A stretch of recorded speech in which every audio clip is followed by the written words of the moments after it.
l'école du sabbat. Nous sommes parvenus déjà à la 6e leçon de ce trimestre, dans laquelle nous avons suivi étape par étape pour voir l'importance de notre approche par rapport à l'étude de la Bible, qui est la parole de Dieu. Nous avons déjà vu dans les leçons précédentes, on a beaucoup parlé de l'unité, de la clarté de la Bible, qui est la parole de Dieu. Donc, du côté de Dieu, tout est clair.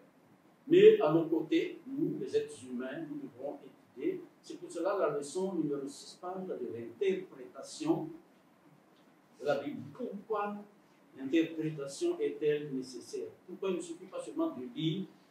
Il y a même des gens qui ouvrent la Bible d'une manière par hasard et ils lisent le texte qu'ils voient et ils pensent que c'est Dieu qui leur donne. Pourquoi nous devons interpréter? Et pourquoi c'est important? Nous sommes, en tant que chrétiens, regroupés dans ce qu'on appelle l'Église. C'est une communauté où Dieu met ensemble tout ce qu'ils veulent comprendre sa volonté. Donc, imaginez donc que si nous tous, chacun a sa manière d'interpréter, comment ça va donner dans la vie. Parce qu'ici même, on dit qu'il ne peut plus y avoir d'unité de doctrine et d'enseignement sans la bonne interprétation de la part de chacun. Donc, la question la plus importante dans la Bible, c'est la question de savoir quelle est la volonté de Dieu, quel est le plan de Dieu pour les humains. Donc, il y a un objectif. On peut lire la Bible comme une histoire, c'est tout. On peut lire la Bible aussi comme quelqu'un qui veut faire une recherche seulement dans la géographie ou l'histoire et tout. Mais seulement Dieu nous a donné, on a déjà vu ça, que c'est pour notre salut. Donc l'interprétation est très importante. Une compréhension claire de l'écriture. Ici, on dit même que le christianisme est divisé. Pourquoi? Parce qu'il y avait une fausse compréhension de l'écriture. Si nous sommes un peuple libre qui veut vivre par la Bible et la Bible seule, on a déjà parlé de sola scriptura, nous n'avons pas d'autres sources faisant autorité comme la tradition, les croyances, l'autorité. On va revenir encore parce qu'on a parlé de tradition, de culture, et les présupposés, notre état même en tant que pécheur, ça va affecter à la manière dont nous allons étudier la Bible. Avant de passer la parole à notre frère Joël, qui justement va parler de cette nature pécheresse de l'homme, j'aimerais lire ce texte que l'apôtre Pierre même a souligné. À son temps déjà, il y a déjà le problème d'interprétation dans 2 Pierre, chapitre 3, les versets 15 et 16. On nous dit ceci: croyez que la patience de notre Seigneur est votre salut. Comme notre bien-aimé frère Paul vous l'a aussi écrit selon la sagesse qui lui a été donnée. C'est ce qu'il a fait dans toutes les lettres où il parle de ces choses, dans lesquelles il y a des points difficiles à comprendre, dont les personnes ignorantes et mal affermies tordent le sens, comme celui des autres Écritures pour leur propre vie. Depuis déjà le temps des apôtres, il y a une fausse interprétation. Donc, il faut donc bien comprendre comment on interprète les Écritures. Mais comme on a déjà annoncé, avant tout, chaque être humain a un problème.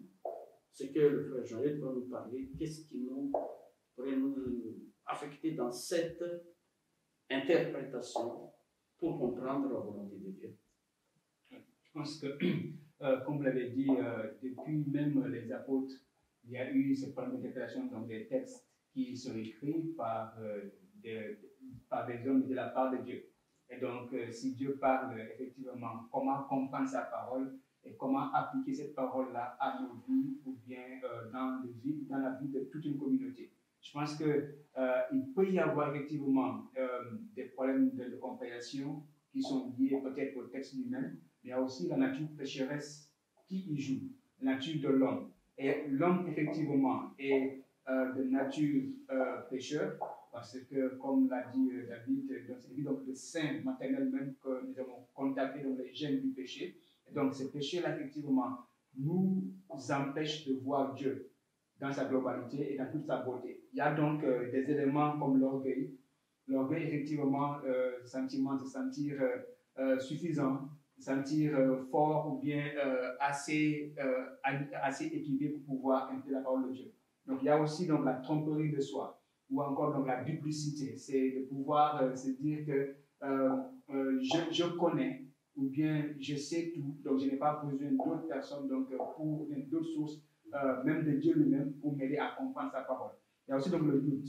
Le doute, effectivement, si on approche la parole de Dieu avec un esprit qui doute, avec un esprit qui pense que ce qu'il y a là, dans la parole-là n'est pas sûr, n'est pas clair, ou bien n'est pas digne de confiance, là, effectivement, on ne peut pas comprendre Dieu, son message et aussi comment on peut l'appliquer dans notre vie. Donc, il y a aussi donc la distance. C'est même petit à petit, en doutant, effectivement, on prend une distance, on prend un écart entre ce que dit la parole et ce que nous pensons être vrai. Donc là, c'est aussi donc, un élément qui peut nous amener à ne pas croire totalement en Dieu. Il y a aussi donc la désobéissance. Tout simplement, je sais que ce que Dieu dit est vrai, mais je ne veux pas l'appliquer pour une raison qui n'est personnelle, pas une raison qui vient de Dieu. Là, donc, nous voyons aussi donc, que ce problème n'est pas un problème actuel. Même pendant l'époque de Jésus, il a eu à traiter avec les pharisiens. Il a fait beaucoup de miracles dans le peuple. Et le but même de Jésus, donc le but du miracle, ce n'est pas que lui-même soit glorifié, mais c'est pour que ceux qui l'entendent, ceux qui le voient et ceux qui marchent avec lui puissent croire en sa puissance, en sa bonté, en son grandeur, à son amour et à tout ce qu'il fait. Et nous allons voir ici donc dans Jean 12, verset 42 à 43, qu'il a fait des miracles. Il a prêché, les gens sont convaincus, mais parmi les leaders juifs, leaders religieux, je veux dire, les pharisiens, beaucoup n'ont pas cru. Et il dit donc ici, donc, dans le verset 42, cependant, même parmi les chefs, plusieurs crurent en lui, mais à cause des pharisiens, ils n'en faisaient pas l'aveu. C'est-à-dire qu'ils n'avouaient pas qu'ils croyaient en Jésus. Okay? Et dans la crainte d'être exclus de la synagogue, car ils aimaient la gloire des hommes plus que la gloire de Dieu. L'amour du monde, l'amour de ce monde, l'amour des positions. Parce qu'ils avaient des positions élevées. Donc, s'ils avouaient qu'ils croyaient en ce Jésus-là, que les pharisiens rejetaient, ils peuvent eux-mêmes être rejetés donc, du cercle religieux de l'époque. Ils peuvent perdre le pouvoir. Ils avaient des salaires élevés, ils avaient des pères Dieu qui recevaient à chaque instant, ils avaient des privilèges ou bien des maisons de fonction et tout. Donc, dans la crainte de perdre tous ces privilèges, ils n'allaient pas avouer leur foi en Jésus. Ils étaient convaincus que c'est la vérité qu'ils disaient. Donc, je pense que ces éléments-là peuvent nous empêcher de croire en Dieu et de voir sa gloire se manifester dans nos vies. Ok, c'est vrai parce qu'on peut dire donc que le péché est radicalement modifié, rompu et fracturé même notre relation avec Dieu. Et donc, nos pensées, nos esprits sont corrompus par le péché. Donc, avec cet état, il y a encore des problèmes qu'il faut faire face. On me tourne vers le frère Denis parce que maintenant, la Bible a été écrite à la langue originale, mais maintenant, nous avons plusieurs langues suite à Babel. Vous savez qu'il y a diverses langues. Donc, comment il faut considérer aussi les traductions, l'interprétation des traductions de la Bible et aussi la culture dans laquelle la Bible a été écrite. Donc, c'est Frère Denis qui va nous aider à voir cet aspect de la leçon. Oui, le souhait de Dieu, c'est que le monde entier puisse comprendre le message qu'il veut adresser. Donc, je trouve mal un Dieu qui veut adresser un message de salut dans un langage qui n'est pas compréhensible. C'est dans ce but-là que Dieu a utilisé son Saint-Esprit. Et le Saint-Esprit a révélé, il a fait comprendre aux messagers dans un langage clair. Par exemple, pour parler de Dieu, le Saint-Esprit utilise les prophètes, et les prophètes vont utiliser un langage humain clair. Par exemple, on parle de Dieu qui a un bras, qui a une tête. C'est dans un langage, dans une interprétation qui est accessible aux hommes. Et voilà, maintenant, moi je dis que l'interprétation, c'est un don du Saint-Esprit. Nous pourrons lire cela dans le livre de 1 Corinthiens, chapitre 12. 1 Corinthiens, chapitre 12, le verset 10. 1 Corinthiens, chapitre 12, le verset 10, il est écrit: et un autre le don d'opérer des miracles, et un autre la prophétie, un autre le discernement des esprits, un autre la diversité des langues, un autre l'interprétation des langues. Donc, l'interprétation de la Bible n'est rien d'autre que le don du Saint-Esprit. Donc, le Saint-Esprit ne va jamais se contredire. Et ça, c'est une vérité vraiment essentielle que nous devons comprendre. Et nous comprenons aussi que Jésus a interprété les Écritures.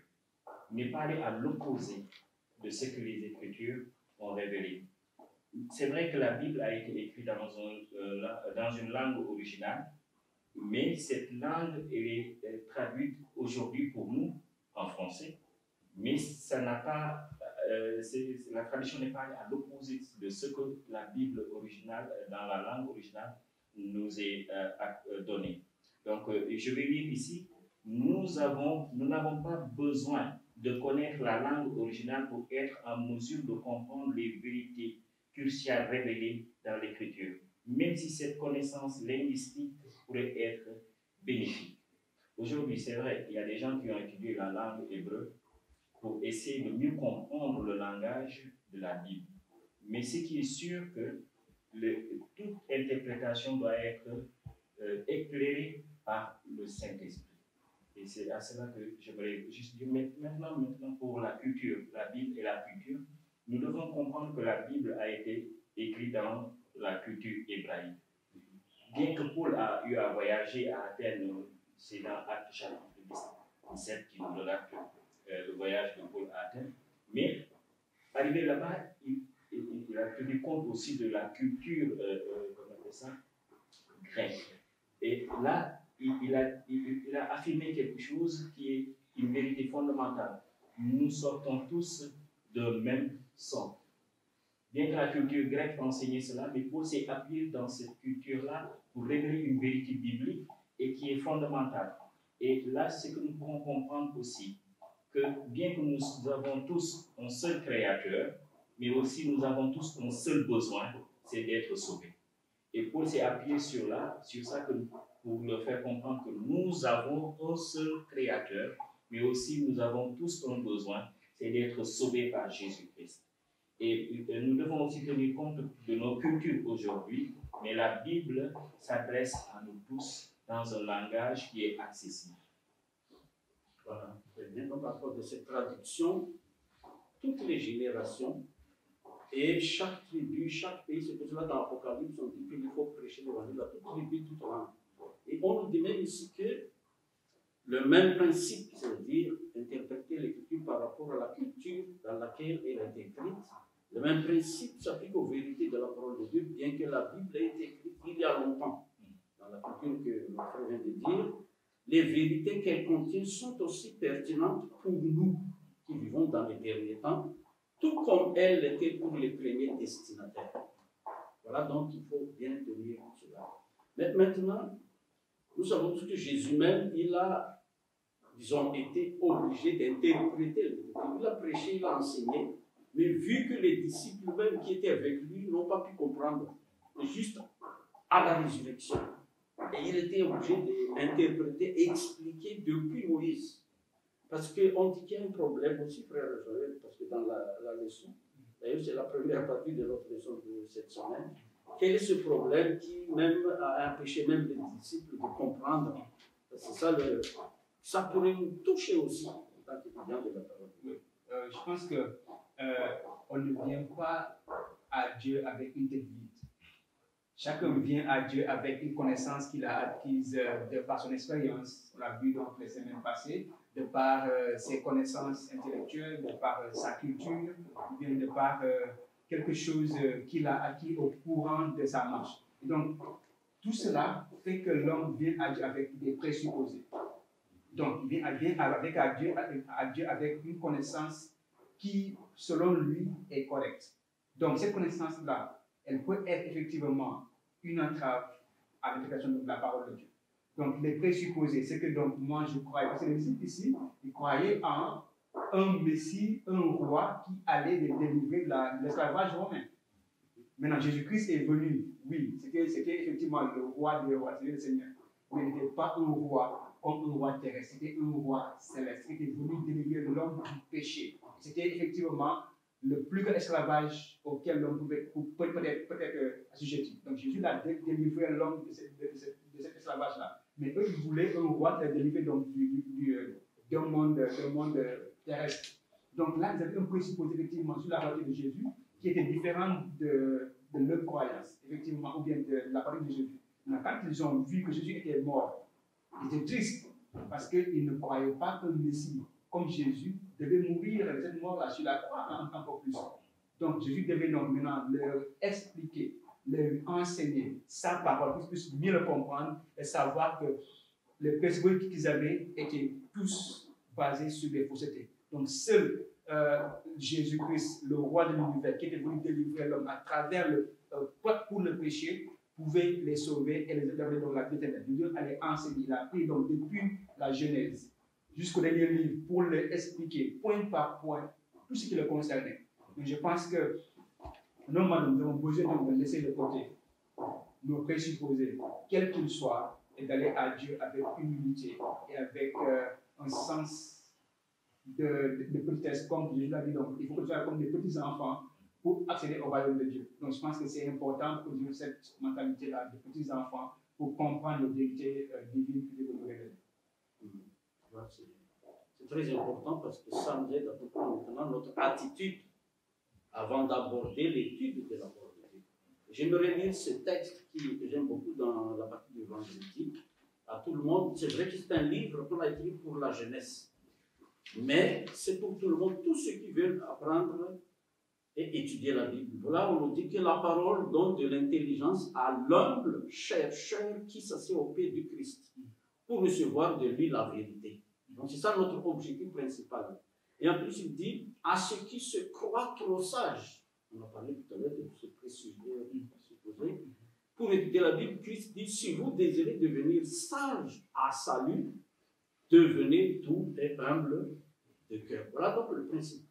Et encore, ne lisez pas la parole à la lumière de vos anciennes opinions, mais sondez-la soigneusement avec prière, l'esprit libre de tout préjugé.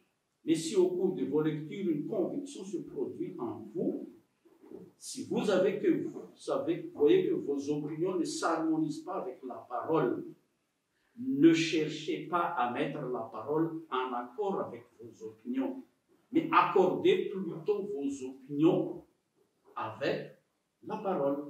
Ne vous laissez pas influencer par vos croyances et vos habitudes, mais soyez à la disposition du Saint-Esprit. C'est le Saint-Esprit qui a inspiré la parole de Dieu. C'est le Saint-Esprit même qui va nous diriger à comprendre la volonté de Dieu. Voilà donc, en général, cette leçon qui est très importante parce que chaque chrétien s'intéresse à la Bible, comprendre qu'est-ce que Dieu veut lui transmettre. Donc l'interprétation de la Bible est très nécessaire. Il ne faut pas seulement lire, mais interpréter pour comprendre. Voilà donc le mot interpréter, c'est essayer de comprendre ce que l'autre a voulu transmettre. Que Dieu nous aide dans cette étude de la parole de Dieu, alors que nous avançons toujours à étudier cette leçon et que ça nous aide maintenant à voir le monde où nous vivons. Il se peut qu'il y a des présupposés dans le monde où nous vivons, dans notre culture, dans notre entourage, dans notre famille. Et maintenant, nous avons tous les éléments nécessaires pour avoir une bonne compréhension de la Bible. Et merci à chacun de nous et que Dieu nous aide encore à chaque famille, chaque étudiant de la Bible va comprendre maintenant, appliquer la méthode qu'on appelle herméneutique.